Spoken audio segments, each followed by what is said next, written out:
Đây nhỉ.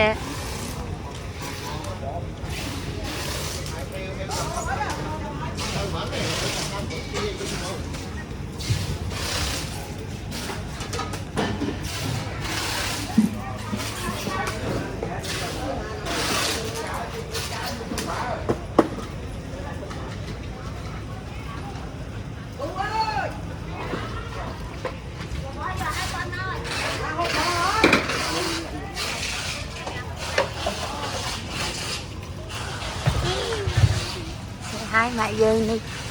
Say hai mẹ dê đi. Mẹ dê, mẹ dê. Mẹ nữa.